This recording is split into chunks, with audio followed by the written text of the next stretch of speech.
con nuestro querido hermano Miguel Ángel Burgo, miembro de la Logia Alfa.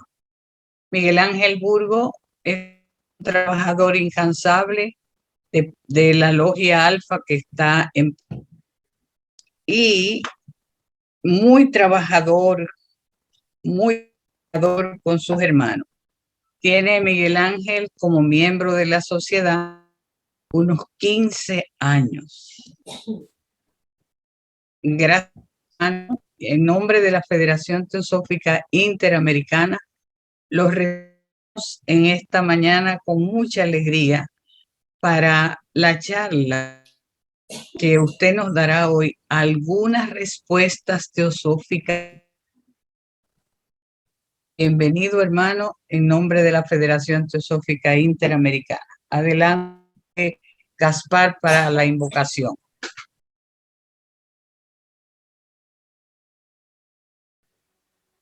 Oh vida oculta que vibras en cada átomo, oh luz oculta que brillas en cada criatura, oh amor oculto que todo lo abarcas en la unidad, y cada ser que se sienta uno contigo, sepa que por lo tanto es también uno con todos los demás. Paz, paz, paz a todos los seres. Muchas gracias, hermano. Adelante, hermano, por favor. Sí, gracias.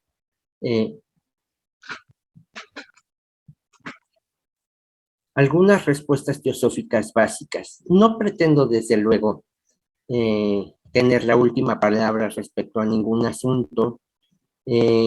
Cada quien está en su libre disposición de tomar o rechazar lo que vaya yo a decir. No pasa nada. Y solamente con motivos de reflexión voy a compartir algunas ideas de lo que he vivido personalmente y relativo a mi conocimiento o al conocimiento de la teosofía según he podido comprenderlo.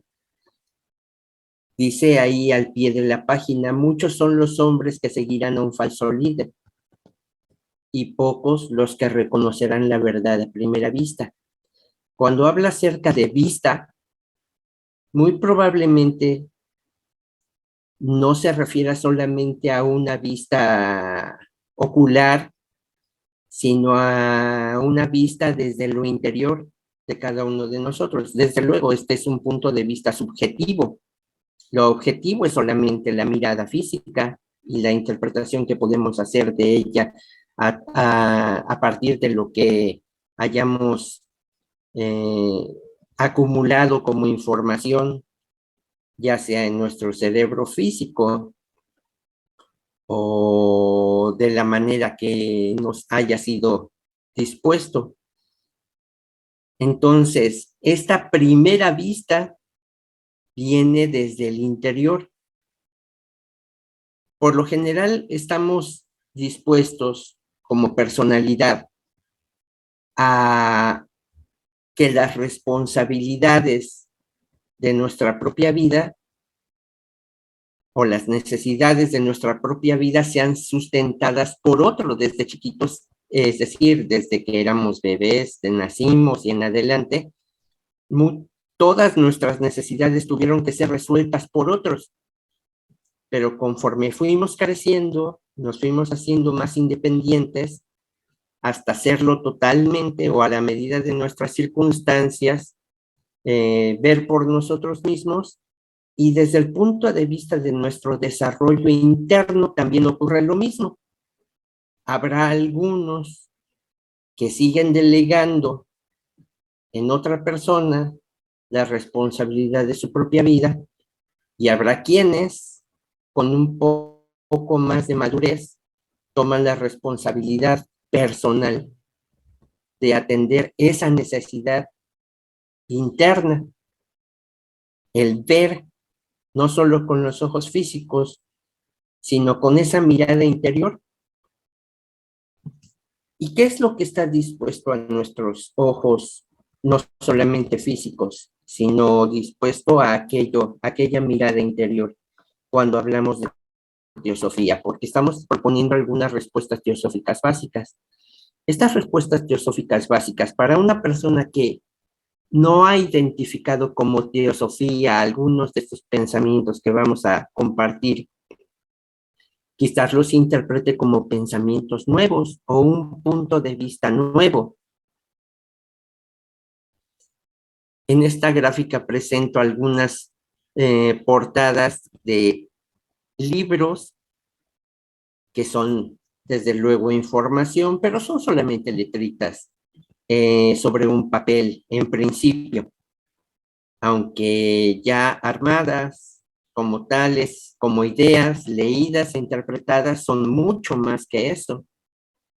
Están El océano de la teosofía, que escribió William Juan George, está La clave de la teosofía, que escribió la maestra Blavatsky, y la portada del tomo 1 de la doctrina secreta de cierta editorial en México.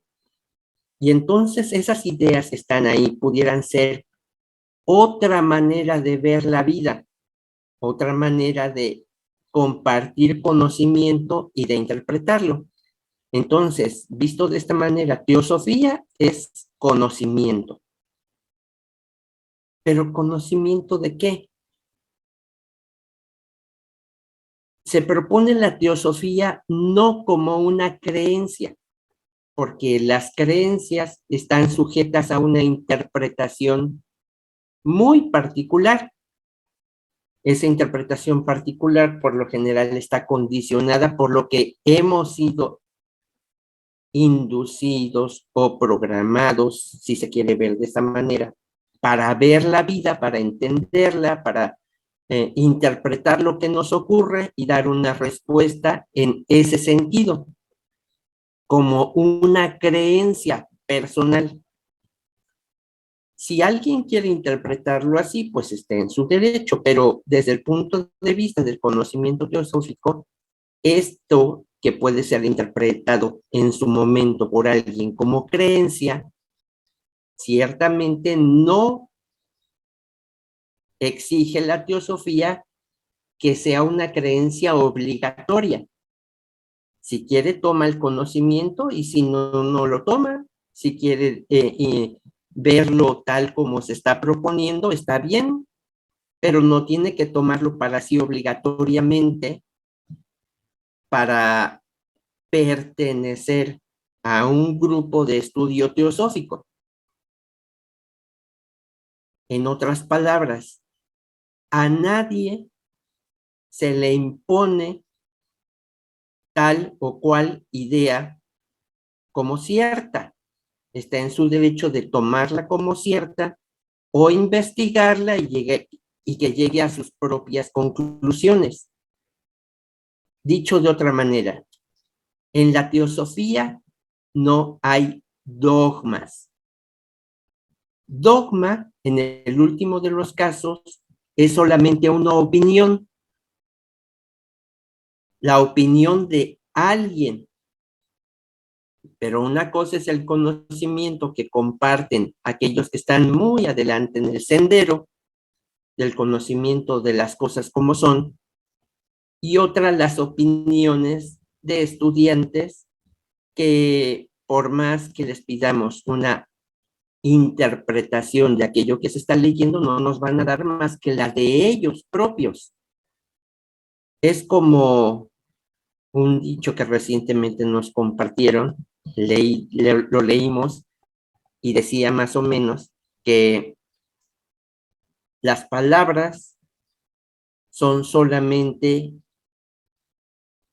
unos intentos de señalar hacia algo, hacia una imagen mucho, mucho, mucho más grande que no puede ser expresada a plenitud con solo palabras. es como si se estuviera señalando con un dedo hacia la luna en la plenitud de su iluminación. Pero si una persona se queda viendo el dedo y criticando el dedo, por más que señale hacia la luna, para que vea el resplandor pleno de esa luminaria en la noche oscura, si se queda viendo el dedo, pues no va a ver la luna, ni el resplandor que proviene de ella o que refleja la luna. Entonces, ciertamente entonces la teosofía no es una creencia obligatoria.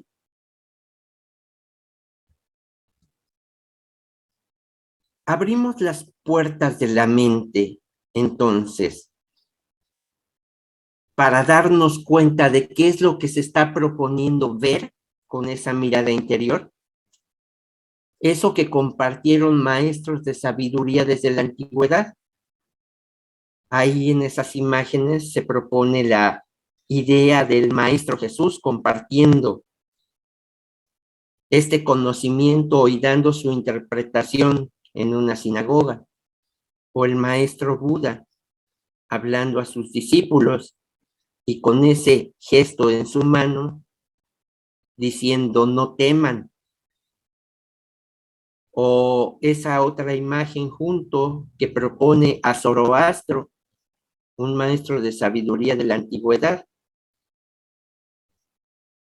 que impartió su conocimiento mayormente durante el esplendor de la cultura persa, o a su lado una interpretación de quien pudo ser Hermes Trismegisto. Pero el que los griegos señalaron y nombraron como Hermes Trismegisto realmente fue un sacerdote egipcio,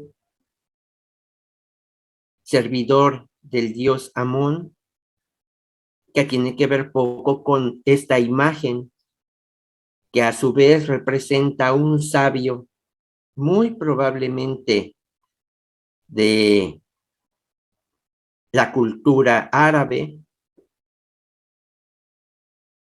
o musulmana, que enseñó alquimia, y Egipto se decía que era el país de Chemí, de allá venía la alquimia entonces. Todo esto lo comparto para señalar que el mismo conocimiento fue compartido de diferentes maneras, en diferentes circunstancias, en diferentes países, en diferente tiempo de la humanidad por maestros de sabiduría. Entonces, la pregunta para nosotros, cada uno, ¿abrimos o estamos dispuestos a abrir las puertas de la mente, de ir un poco más allá de la información que ha formado nuestra personalidad y que fue de alguna u otra manera impuesta, como cuando a un niñito le dicen, si haces esto, ya no te voy a querer. Si no haces esto, ya no te voy a querer. Y entonces el pensamiento y las acciones de un niñito van siendo condicionadas como con el propósito de agradar a un grupo. Pero si estamos hablando a personas que han crecido lo suficiente para tener una mente independiente y tenemos la libertad para cambiar un punto de vista, para percibir que hay una perspectiva de conocimiento más allá de lo que habíamos imaginado como posible, entonces la teosofía nos da una alternativa muy clara en este sentido.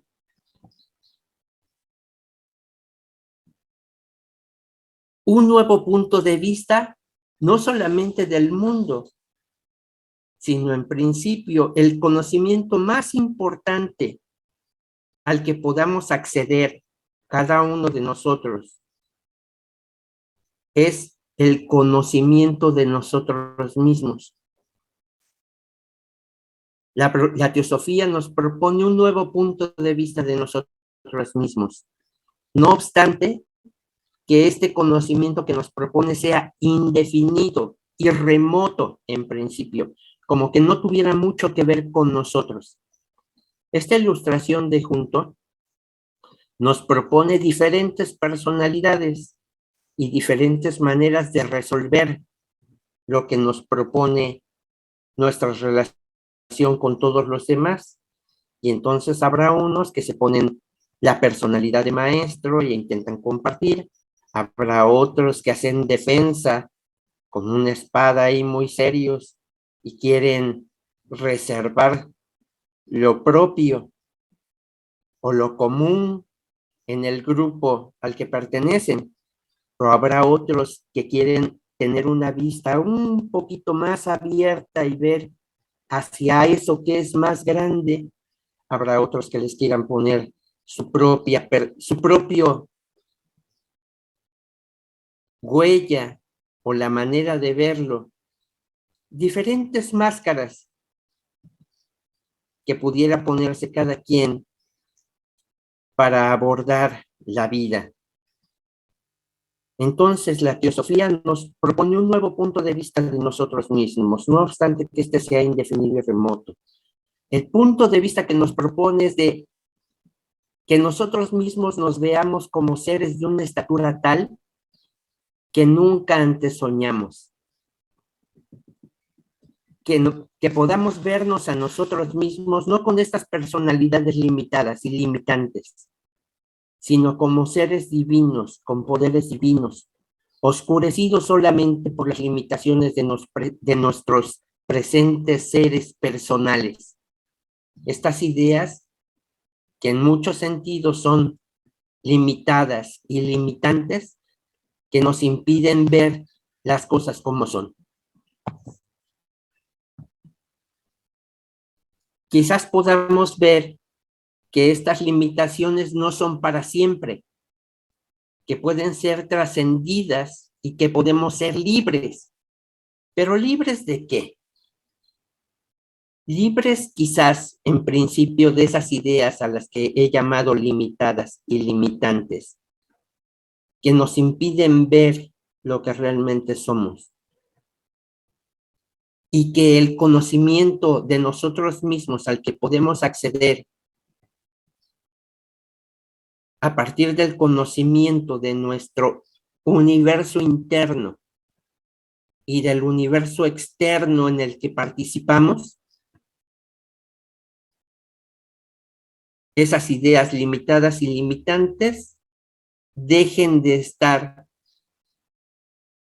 Limpiemos nuestro inventario interno y hacer espacio a ideas más amplias, más luminosas, más incluyentes, en la que estamos incluidos nosotros mismos.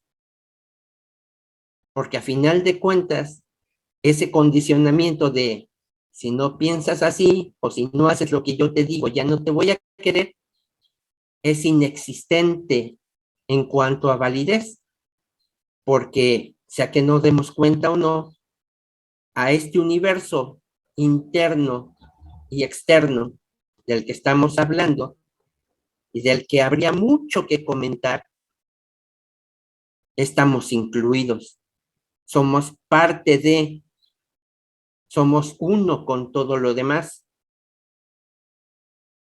pero nos olvidamos de ello.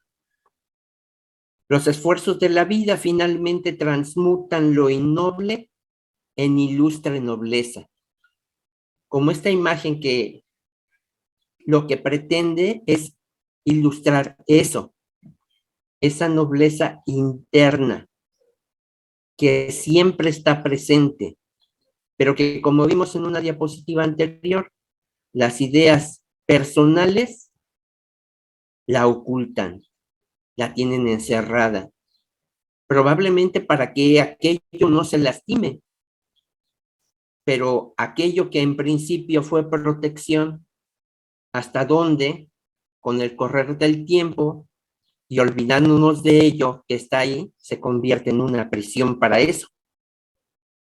Regreso al texto del párrafo. Los esfuerzos de la vida finalmente transmutan lo innoble en ilustre nobleza. inspirados por aquello que nos ilumina desde el interior. Este es el destino de todos nosotros. Si aceptamos los retos de la vida e invocamos nuestras voluntades y poderes indomables. Y no estoy hablando solamente de conseguir nuestros objetivos como personalidad en el mundo, sino de conseguir ese conocimiento de nosotros mismos y la conciencia de quiénes realmente somos, tal como se nos propone en la teosofía. Nada ni ninguna circunstancia pueden contrarrestarnos a largo plazo. A corto plazo quizá tengamos que aprender a ser pacientes, pero llegamos a aprender que nuestro actual predicamento, no obstante todas las apariencias de lo contrario, ha sido hecho por nosotros mismos y no es permanente. Así como lo hicimos, así podemos, después de generar mejores causas con mejores acciones, cambiar aquello que de momento nos parece difícil de resolver. No obstante lo poco confortable, lo amargo y lo aparentemente insoportable que parezca, podemos soportarlo y aprender de él para que no tenga que repetirse otra vez.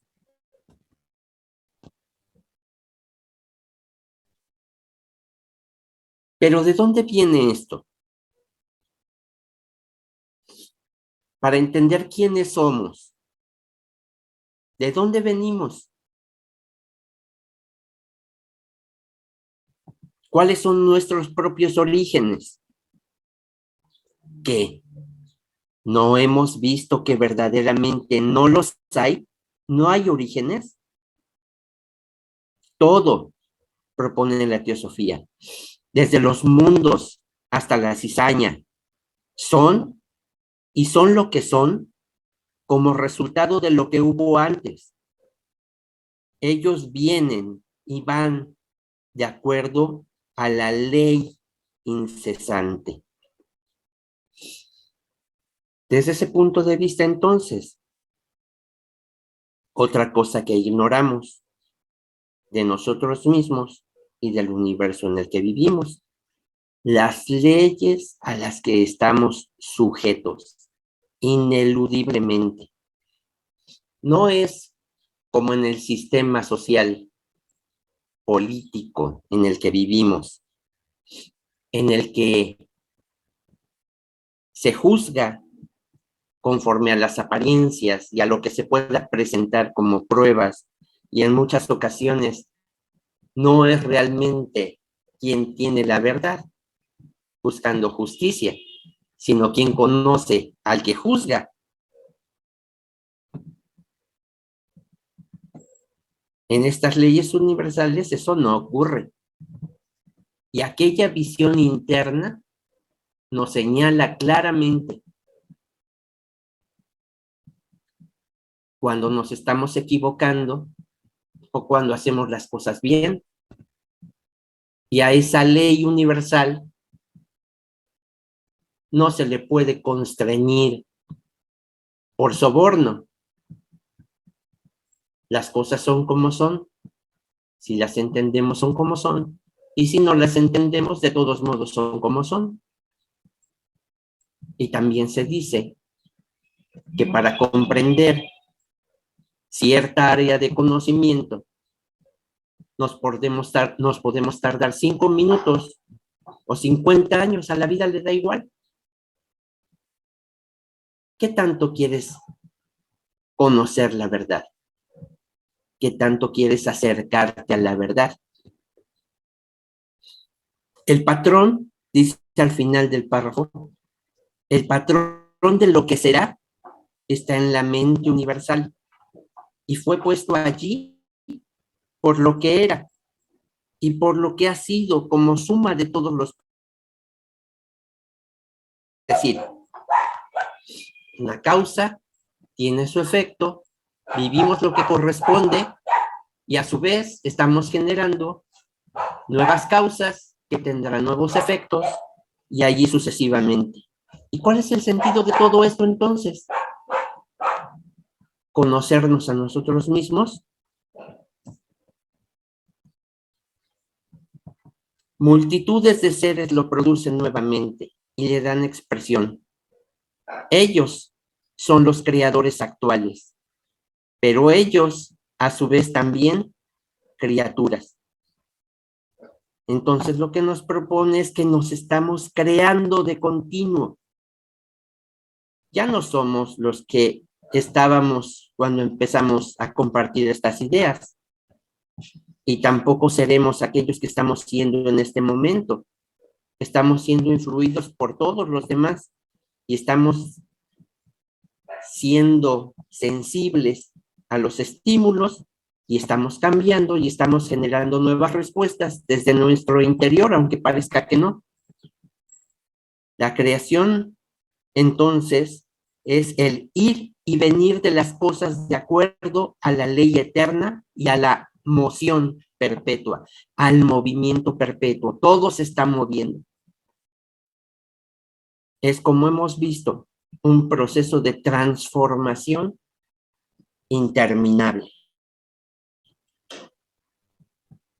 Aquello que era ha sido transformado en lo que es. Aquí, una idea que probablemente no sea difícil de captar en principio si es la primera vez que nos acercamos al conocimiento que se propone Teosofía. La sustancia homogénea original, la raíz de todas las sustancias, se ha convertido en materia de todas las clases que conocemos. Lo que propone desde un punto de vista mucho más abarcante, una idea muy abarcante. Aquello que estaba y era y siempre ha sido antes de que hubiera universo o multitudes de universos. Aquello que siempre es, aquello que es absoluto. Probablemente sea difícil de captar al principio, pero de ello se proponen tres aspectos. El espacio abstracto absoluto. Imaginen espacio que está repleto y al mismo tiempo no hay nada. ¿Está repleto de qué? De materia, de esa. La sustancia homogénea original. Palpitando. Sujeta por naturaleza propia o por... No hay manera para que nuestra mente material pueda imaginar eso. Más que así es. Se está moviendo perpetuamente esa materia como si estuviera vibrando, como si estuviera latiendo de continuo, sin parar. Y ese movimiento es un aspecto de esa materia, siempre en movimiento, siempre en movimiento. Y ahí, a partir, en ese espacio y de esa materia que es de la naturaleza del espacio, porque es materia absoluta, espacio absoluto, y no tuvo principio ni tendrá fin, ese es el otro aspecto de aquello. De ahí vienen los universos. Y ese movimiento perpetuo de la materia indiferenciada, que haya universos o no haya universos, siempre está ahí, es lo que genera todos estos movimientos. Repito el texto del párrafo. Aquello que era ha sido transformado en lo que es la sustancia homogénea original. La raíz de todas las sustancias se ha convertido en materia de todas las clases que conocemos. ¿De dónde viene nuestro mundo? Del cosmos. ¿Y de qué consiste nuestro mundo en el que estamos viviendo? El que se pretende ilustrar ahí con esa esfera que ya sabemos que tiene sus propios movimientos de rotación y de translación, y que esos movimientos generan movimientos en toda la masa de lo que está ocurriendo adentro de esa esfera, desde los interiores de la esfera en la que los procesos electromagnéticos generan un campo con las sustancias que están propias de todo este conjunto al que llamamos atmósfera, la esfera átmica, que lo contiene todo, y que proveniente del cosmos consiste de innumerables jerarquías de vida. Jerarquías es el orden del espíritu, eso significa jerarquía en griego, el orden del espíritu. Hay muchas vidas ahí, y esas vidas no son originales de este mundo. Han sido usadas en globos similares previos. El movimiento continuo, no solamente en lo material, sino en lo sustancial, en lo energético, en niveles que ni siquiera en principio podemos imaginarnos, y que hay que trabajar para generar esas imágenes que no se pueden expresar en palabras, pero que nos acercan a la verdad de lo que estamos viviendo. Sus sustancias, sigue diciendo el texto de párrafo, se congregan alrededor de un centro de fuerza preexistente, el cual, por así decirlo, lo pone en su lugar en el espacio. Y entonces esto es otra idea. Este mundo en el que vivimos forma parte del cosmos, forma parte de un proceso continuo en el que la vida ocurre, y eso lo vamos a ver un poquito más en las siguientes diapositivas, en la que hay interacción de fuerzas y de materia, y que llamamos a esas fuerzas no solamente como algo que ocurra por casualidad, sino que esas fuerzas son inteligentes y están sujetas a leyes universales. Por eso aquello que dice, sus sustancias se congregan alrededor de un centro de fuerza preexistente, el cual, por así decirlo, lo pone en su lugar en el espacio, sujeto todo esto a aquellas leyes universales. Estamos hablando de nuestro mundo. Dice, su naturaleza total y la de las formas de vida que la habitan han preexistido como ideas en la mente cósmica. Ha ocurrido antes y va a seguir ocurriendo conforme a ese proceso.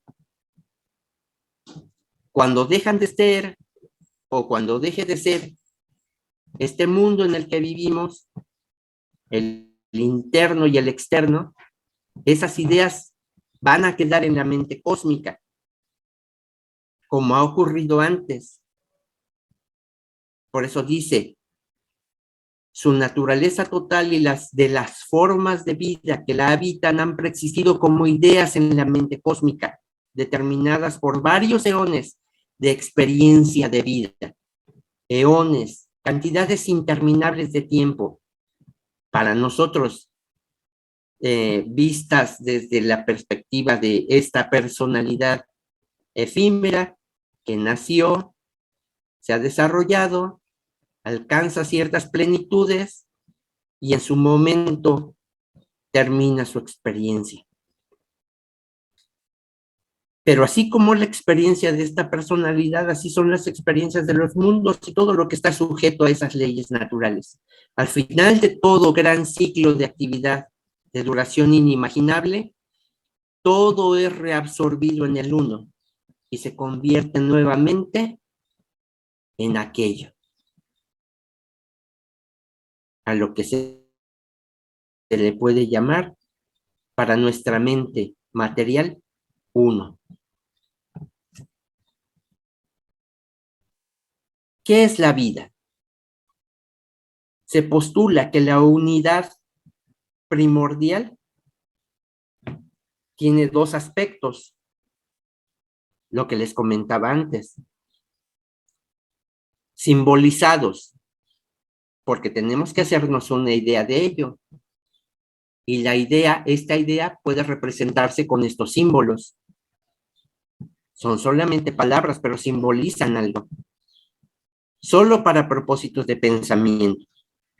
Esos dos aspectos, lo que les comentaba, el espacio abstracto, absoluto, y el movimiento abstracto, absoluto. Nada está fuera de ello, si no, no fuera absoluto. Nada puede compararse con ello, porque lo efímero no puede compararse con lo absoluto. En la cadena de causación, y hablábamos acerca de este movimiento, que no solamente tiene que ver con lo material, sino con todo este movimiento de energías diferentes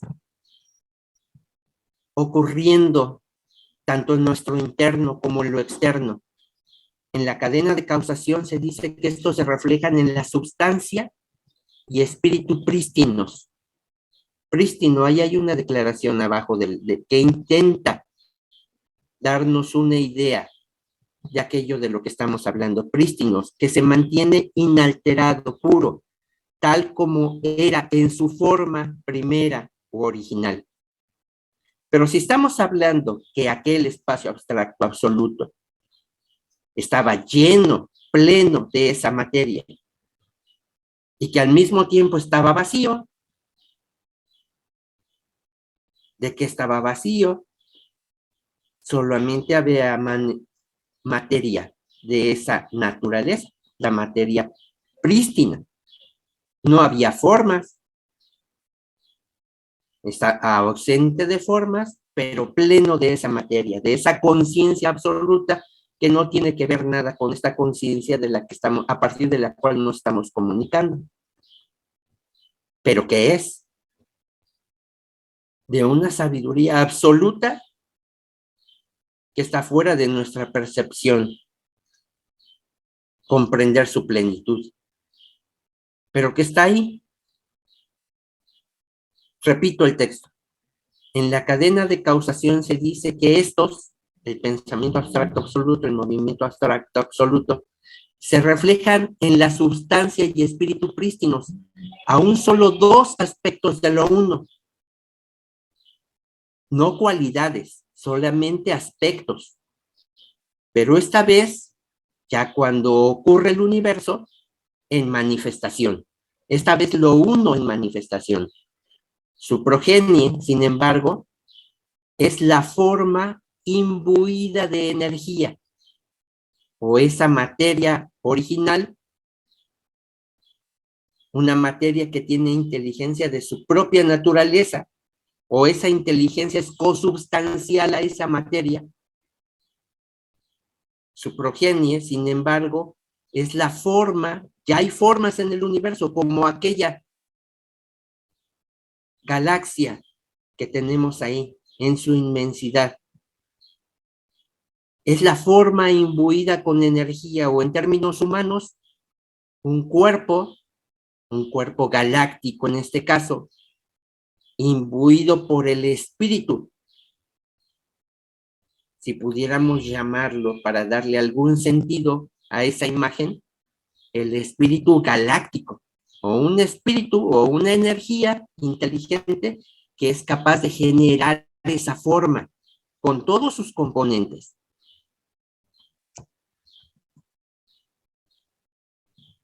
Siendo la vida la actividad que surge de la animación de la materia o forma por el espíritu.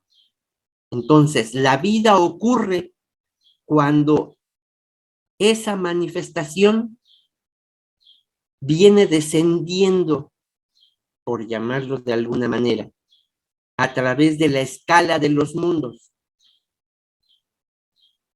Esa es una expresión que se ha utilizado y que se va a escuchar también después, por llamarlo de alguna manera, para nuestra mente material. Pero tal escalera es solamente una representación. Nos está hablando de que hay niveles de energía. Desde esa energía original, extraordinaria,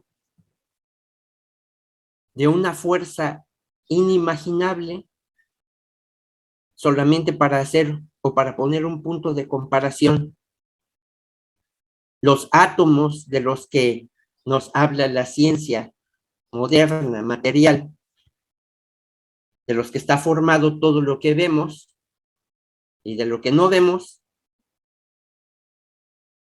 se dice que la materia y la energía ni se crean ni se destruyen, solo se transforman. Y esa energía encerrada en los núcleos atómicos, una vez que es liberada, desordenadamente, puede generar un desastre extraordinario, destrucción de todas las formas a su alrededor. Pero si estamos hablando de destrucción, podemos hablar también de la construcción de aquellos átomos y de aquellos núcleos en los que esa energía vive en ese espacio al que está limitada la materia que forma ese cuerpo. Quizás esa imagen pueda generarnos una idea de la enorme energía encerrada, por decirlo así, en las formas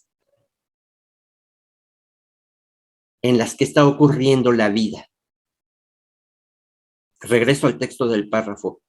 Siendo la vida la actividad que surge de la animación de la materia o forma por el espíritu. Espíritu, aquello indefinible y que solamente podemos percibirlo por sus manifestaciones. Además, es esta actividad la que da surgimiento a la conciencia.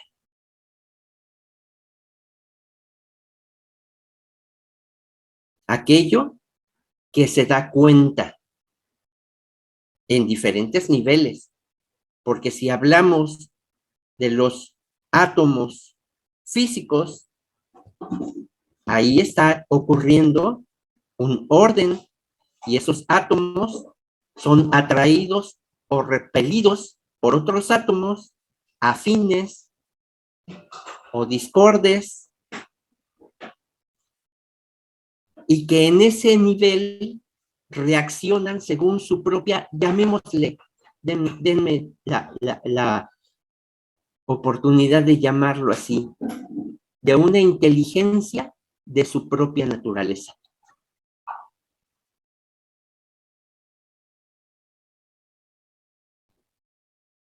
Y aquellas otras formas que se ilustran ahí en la imagen tienen su propia consideración, en su propio nivel, desde lo que parece inanimado para nosotros, pero tiene su propia alma, hasta el hombre en formación. La conciencia, usando la palabra en un sentido muy amplio, es inseparable de la actividad viva. Y si todo se mueve y tiene una conciencia de su propia naturaleza, entonces todo está vivo.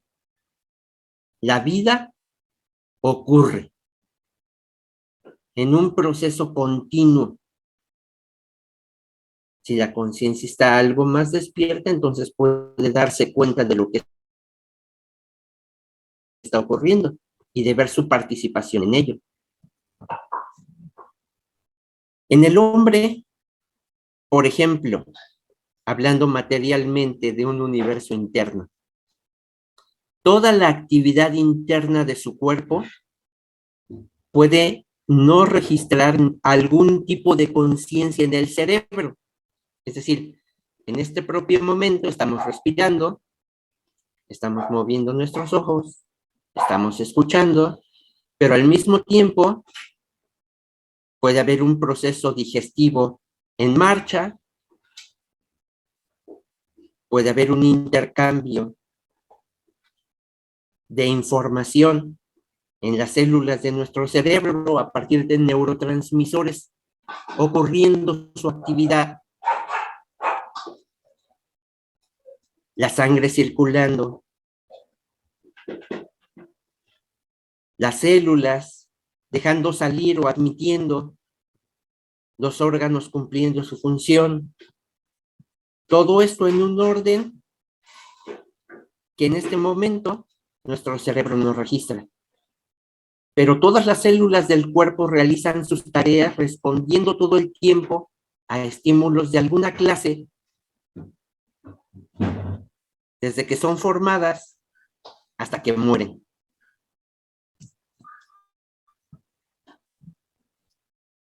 Este es un esquema que pretende presentarnos con estos símbolos una idea de lo que ya tratamos. Aquello que se presenta como más arriba del primer plano, en aquello está lo absoluto de lo que hemos estado hablando. El espacio abstracto absoluto, el movimiento abstracto absoluto, aquello que no tuvo principio ni va a tener fin. Y de repente hay un punto, y a partir de ese punto, entre el primero y segundo plano de percepción, hay una división, espíritu y materia. Pero esa división espíritu y materia se proyecta desde los planos de la no forma, que se está representando ahí como primer plano, segundo plano, tercer plano, y a partir de entre el tercero y cuarto plano, que ya es el cuarto plano entonces, empiezan a ocurrir las formas, en forma de globos ahí. Estábamos hablando de nuestro propio mundo hace un momento, y que desciende aquello desde un punto de energía en el que son atraídos todos aquellos elementos que formaron globos anteriores.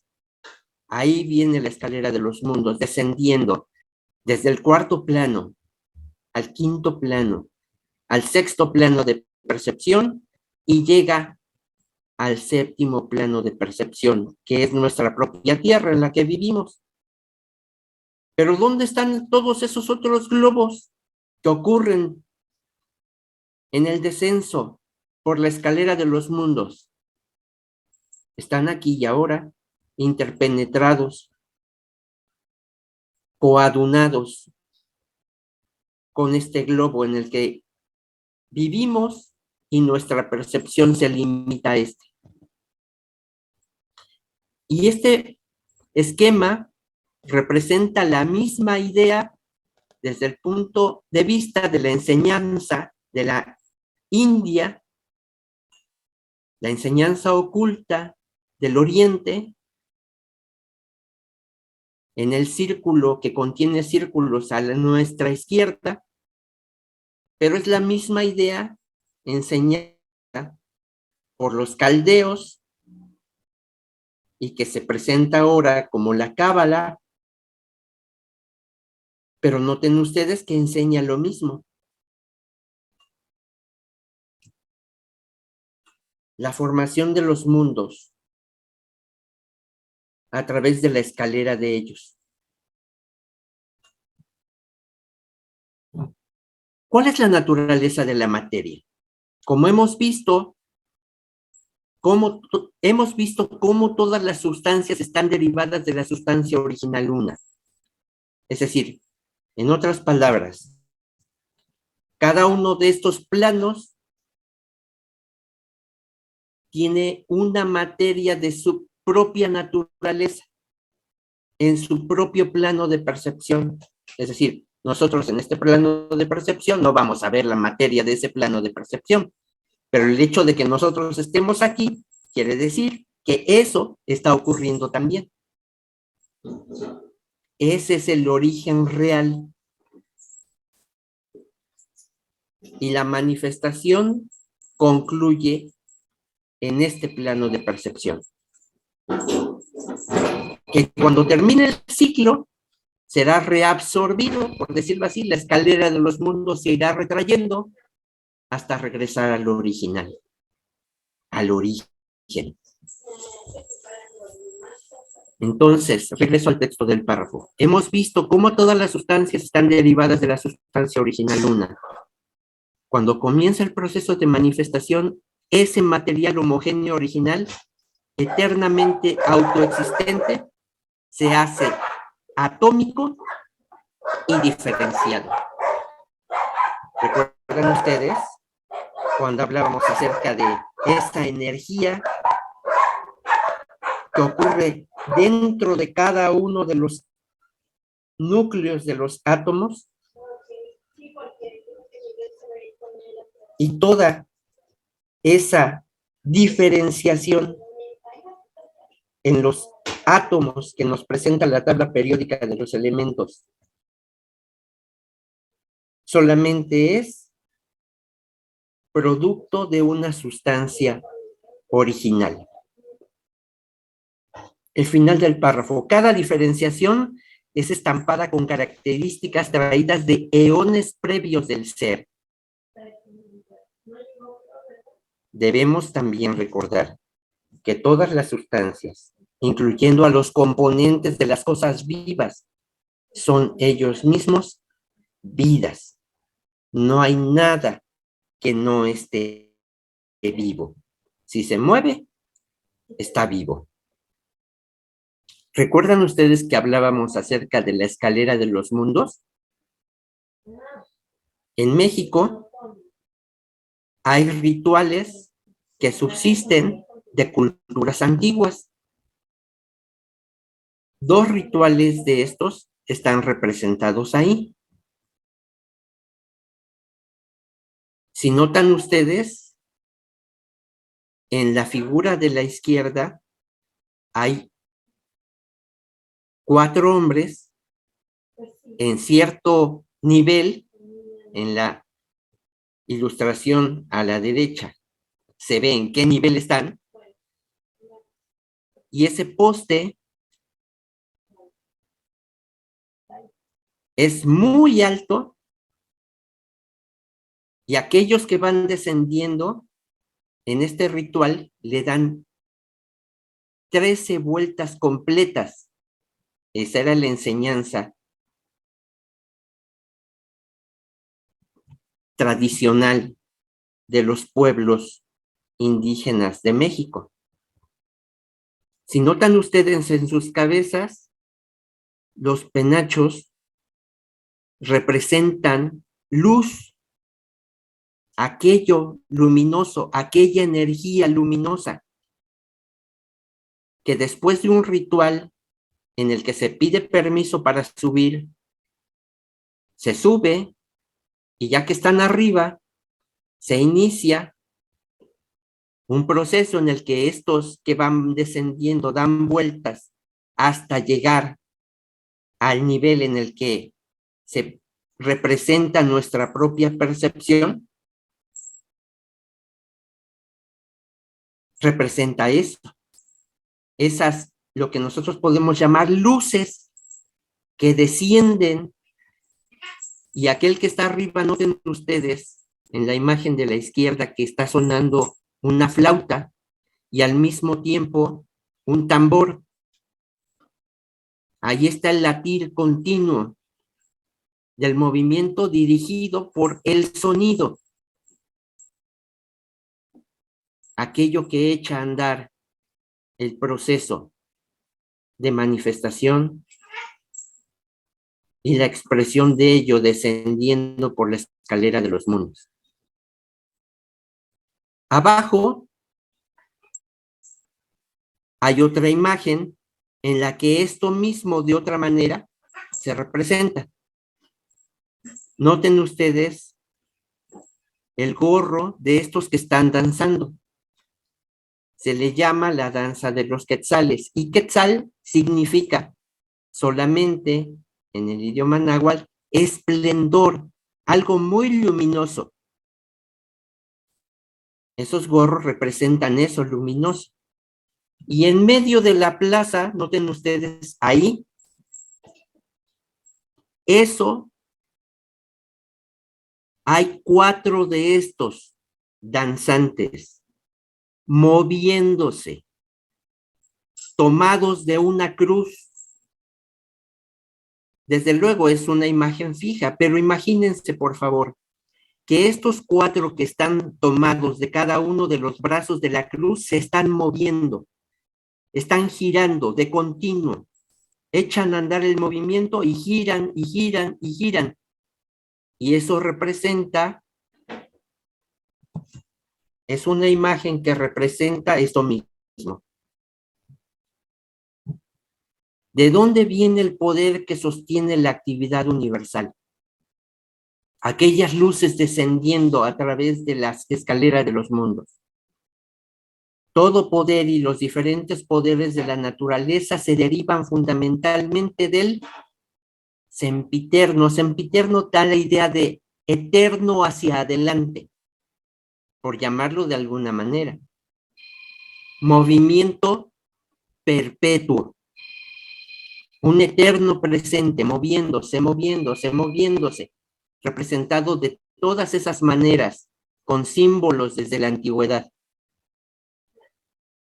Así como la tradición en México oculta este conocimiento y solamente se hace presente a la vista de aquellos que ignoran las causas, como una manifestación artística, cultural del país, realmente da esta idea, pero debes tener la referencia para darte cuenta de que eso está ocurriendo. Esa es la enseñanza original. Este movimiento perpetuo, se transforma en energía, sigue diciendo el texto del párrafo, nuevamente con diferentes características, a medida que desciende a través de los reinos del ser, semejante a como lo hace la sustancia. De hecho, se dice que toda fuerza debe tener una base sustancial para ser efectiva, aún en los mundos interiores.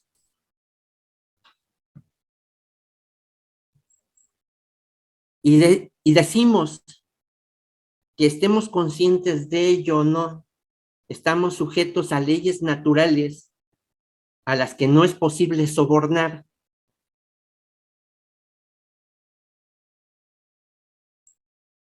¿De dónde viene toda esta ley natural, toda la ley natural? Ella, enseña la teosofía, es inherente a toda sustancia, fuerza y forma en la naturaleza. Todo este movimiento está sujeto y forma parte de esa ley. Todo, debido a su vida elemental y a su naturaleza viva, es inteligente en su propio grado y obedece a las presiones, los ritmos y las fuerzas en la naturaleza. La ley, la cual abarca todas las leyes, es el gran proceso de la naturaleza. Hemos visto algunos de sus aspectos. La ley, ya sea latente o activa, subyace en toda la creación y es inherente a ella.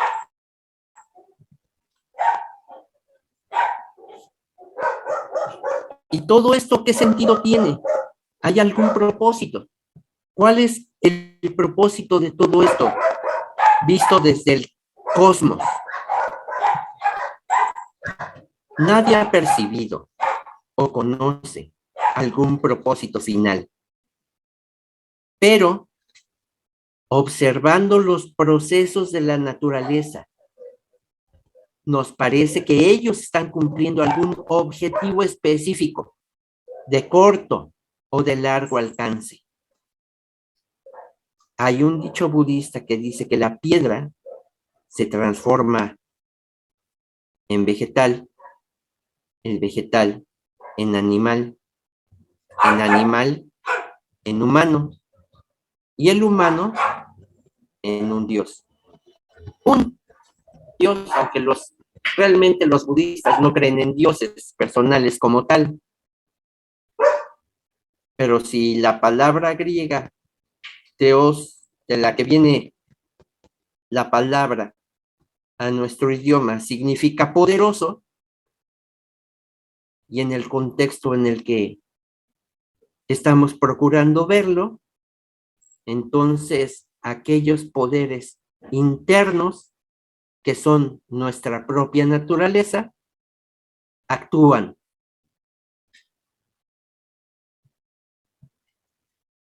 Cuando generamos las circunstancias para que eso ocurra.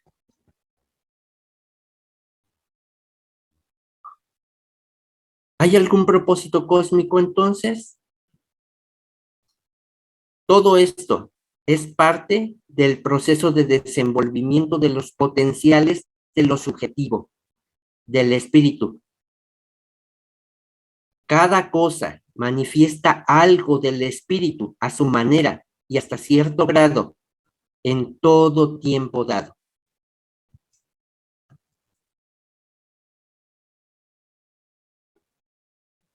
Llegamos entonces a percibirnos a nosotros mismos dentro de todo este orden, como parte de él. Y hablando de jerarquías, el orden del espíritu como jerarquía, la humanidad presente llegará a ser una jerarquía superhumana después de un vasto periodo de tiempo evolutivo. ¿Recuerdan ustedes aquella representación de la danza en la que aquello luminoso, energía pura, inteligente, desciende por la escalera de los mundos hasta este nivel en el que nosotros tenemos percepción? Esta jerarquía que ahora vive en nosotros y a la que llamamos el nivel humano,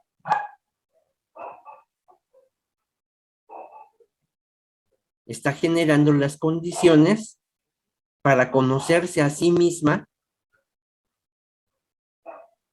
y vivir su propia naturaleza. Es decir, después del nivel humano, llegar a lo que nosotros podemos llamar superhumano, es decir, más allá de este nivel jerárquico.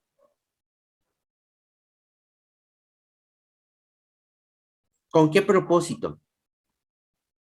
Ahí se enlistan algunas. Lograr fases graduadas de perfección.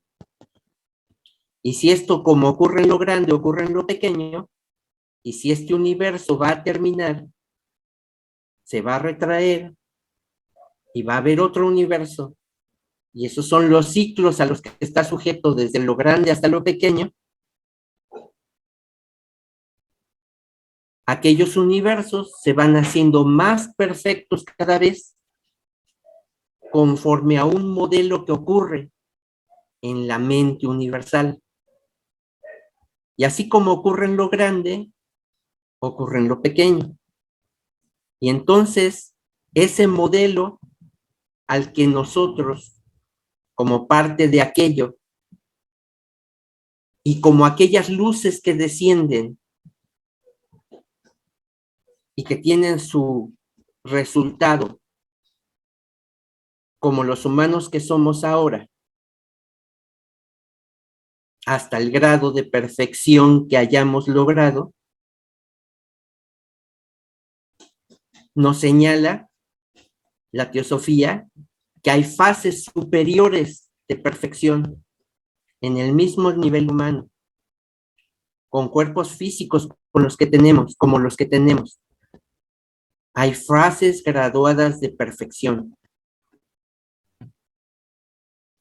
Que así como aquello ocurre como luces que parece que no tienen diferenciación, cuando van descendiendo por la escala de los mundos, se hace más variada por multiplicación.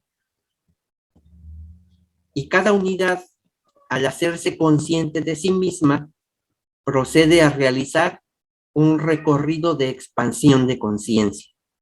Y entonces estas luces, que al correr la escalera de los mundos en descenso, se involucionaron, se envolvieron en la materia, ahora están en capacidad de evolucionar, quitarse las capas de materia y reconocerse a sí mismos como lo que realmente son. A esto se le llama también expansión de conciencia. Entonces, se habla acerca de dejar la conciencia limitada por esas ideas limitantes que nos impiden ver y reconocernos en nuestras potencialidades. Podemos dejarlas a un lado y hacer el trabajo de reconocernos a nosotros mismos, reconocer en ese mismo nivel a todo lo demás, a todos los demás, y actuar en consecuencia. Con esta lámina concluyo. Aquello o aquel ser humano iluminado, la iluminación desde adentro. O si aquella luz que en los danzantes estaba afuera del cuerpo, estaba en un penacho, representada como plumas en el penacho, o como el gorro luminoso del quetzal. Esa luz se encarna, se hace viva y actúa desde adentro en ese ser humano evolucionado. Y ese ser humano evolucionado participa más y más de la vasta conciencia por encima de ella. Es decir, la percepción de sí mismo de regreso, ahora subiendo la escalera de los mundos. Y mientras más alto pueda subir, más se percibe a sí mismo como parte de la unidad.